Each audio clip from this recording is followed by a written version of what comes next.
మాజీ మంత్రి కేటీఆర్ వ్యాఖ్యలకు కౌంటర్ ఇచ్చారు ప్రభుత్వ విప్ ఆది శ్రీనివాస్. కేటీఆర్ 10 ఏళ్లలో ప్రజాస్వామ్యాన్ని కూనీ చేసి బూతు పురాణాన్ని పరిచయం చేశారన్నారు. సీఎం రేవంత్ రెడ్డిని మాట్లాడడం సిగ్గుచేటన్నారు. తోలు తీస్తా అని కేసీఆర్ అనడంతోనే రేవంత్ రెడ్డి రియాక్ట్ అయ్యారని అన్నారు ఆది శ్రీనివాస్. ఆంధ్ర వాళ్లపై తమ సీఎం ఎలాంటి వ్యాఖ్యలు చేయలేదని అన్నారు. ఇక మీరు ఎలా మాట్లాడితే తాము కూడా అలానే మాట్లాడతామని అన్నారు ప్రభుత్వ విప్. రేవంత్ రెడ్డి గారిని ఎడమక్కాలి చెప్తూ తన్నాలనుందంటూనే ప్రజాస్వామ్యం అడ్డొస్తుందనే మాట మాట్లాడుతున్న కేటీఆర్ గారు ప్రజాస్వామ్యాన్ని 10 సంవత్సరాల్లో కూని చేసి తెలంగాణలో లేని తిట్టను తిట్టి ఈ బూతు పురాణాన్ని ప్రజలకు పరిచయం చేసినటువంటి మీ నోటి నుంచి ఇలాంటి మాటలు రావడం అసహజమని మాట్లాడుతుంది. ప్రజాస్వామ్యాన్ని కూని చేసే విధంగా తెలంగాణ రాష్ట్ర ప్రజలకు ముఖ్యమంత్రి హోదా ఉన్నటువంటి రేవంత్ రెడ్డి గారిని పట్టుకొని అంతంత మాట్లాడడం సిగ్గు చేటనమాట సందర్భంగా చెబుతూ, ముందు మీ తండ్రే కదా తోలు తీస్తా అంటే దానికి జవాబిచ్చింది మా ముఖ్యమంత్రి రేవంత్ రెడ్డి గారు. తోలు తీస్తా అని మీ నాన్నగారు అనొచ్చా అంటున్నా, దానికి ముందు సమానం చెప్పు. ఆంధ్ర వాళ్ళని మా ముఖ్యమంత్రి రేవంత్ రెడ్డి ఎక్కడ ఒక్క మాట కూడా తప్పట్లే. గుంటూరులో చదువుకున్నాడనే మాట, అవును మీరు గుంటూరులో చదువుకున్నారు, అమెరికాలో ఉద్యోగం చేశారు. తెలంగాణ పరిస్థితి మీకేం తెలుసు అని చెప్పిన మాట మాట్లాడే సందర్భంలో ఆంధ్ర వాళ్లతో అంట కాగింది మీరు. జగన్మోహన్ రెడ్డి గారిని ఇంటికి ఆహ్వానించుకొని విందు భోజనాలతోని రాయలసీమను రత్నాలసీమగా మారుస్తానది మీరు. పోతిరెడ్డి పాడును పొక్క పొడుచుకొని తీసుకొని పోతుంటే పట్టించుకుంది మీరు. ముచ్చమర్రి దగ్గర నుంచి నీటిని ఎత్తిపోయాలనుకుంటున్న సందర్భంలో పట్టించుకుంది మీరు.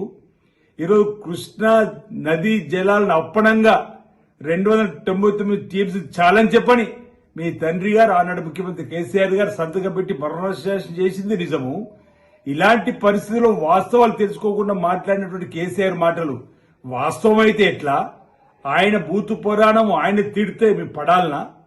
మాటకు మాట సమానిస్తే మీ తండ్రి గారిని ఎన్నడూ కోపం వస్తుందని చెప్పనేటువంటి మాటతోని నువ్వు ప్రజాస్వామ్యంలో ప్రజలందరూ తప్పుపట్టేటువంటి మాటలు ఫ్రస్ట్రేషన్ లో ఏం మాట్లాడుతూ మీకు అర్థమవుతుందా? అదే మాట ముఖ్యమంత్రి గారు తిరిగి అనేటువంటి సందర్భం ఎలా రాజ్యాంగ భద్రతలో బహుశా ఆ మాట అనకపోవచ్చు. కానీ ఏమిటి మాటలు? ఎటుపోతుంది సంస్కృతి? తెలంగాణలో ప్రజలందరూ కూడా తెలంగాణ వాదంతో మీకు ఓటేస్తే 10 ఏళ్ళు అప్పుడంగా దోచుకొని అవినీతి అక్రమాలతోని సొంత మీ చెల్లె అంటుంది. దానికి సమానం కవిత చెప్పినటువంటి మాటలకు మీరు సమానం చెప్పరు, హరీష్ రావు గారు సమానం చెప్పరు, కేసీఆర్ గారు సమానం చెప్పరు. ఈరోజు తోలు తీస్తా అని 2 సంవత్సరాల నిద్రేసి వచ్చిన కేసీఆర్ మాట్లాడిన మాటలు కూడా జవాబుగా మీరు చూడాలి తప్ప ఈరోజు ఈ అప్రజాస్వామికంగా మీరు ఈ విధంగా మాట్లాడడం సరికాదన్నమాట. సందర్భంగా ఈరోజు భీమవరం బుల్లోడు అంటున్నాడు. అసలు భీమవరం బుల్లోడు ఎవరనేది ఒకసారి మీ ఇంతకుముందు మీరు మాట్లాడినటువంటి వీడియో క్లిప్పింగ్లు చూస్తే తెలంగాణ రాష్ట్ర సమితి కాదు టీఆర్ఎస్ తెలుగు రాష్ట్ర సమితి వచ్చే ఎన్నికలు నీ భీమవరం నుంచి పోటీ చేస్తా, అమరావతిలో ప్రమాణ స్వీకారానికి మా తండ్రి గారు కేసీఆర్ అంతా ఈలలు చప్పట్టు కొట్టిర్రు, నాకు అక్కడ అభిమానులు నీ భీమవరం నుంచి పోటీ చేస్తా అన్నాడు. ఇప్పుడు ఈ భీమవరం బుల్లోడు ఎవరినన్నా అలా అంటున్నా? భీమవరంలో పోటీ చేస్తానప్పుడు మీ వీడియోని ఒకసారి తెప్పించుకొని చూడండి. తెలంగాణ రాష్ట్ర సమితి కాదు తెలుగు రాష్ట్ర సమితి అన్నటువంటి మీరు ఇప్పుడు మళ్ళీ ఆంధ్ర సెంటిమెంట్ రంగరించి అధికారం రావాలని చెప్పిన పదే ప్రయత్నించింది మీరు.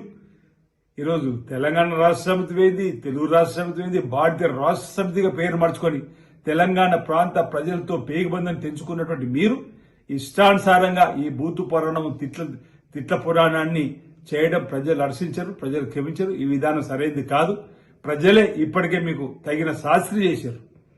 ఈరోజు శాసనసభ అసెంబ్లీ ఎన్నికల్లో కానీ, పార్లమెంట్ ఎన్నికల్లో కానీ, కంటోన్మెంట్ ఎన్నికల్లో కానీ, జూబ్లీ ఎన్నికల్లో కానీ, పంచాయతీ పార్టీ రైతులకు జరిగిన ఎన్నికల్లో కానీ, రేపు స్థానిక సంస్థల ఎన్నికల్లో ఇదే జవాబు వస్తుంది.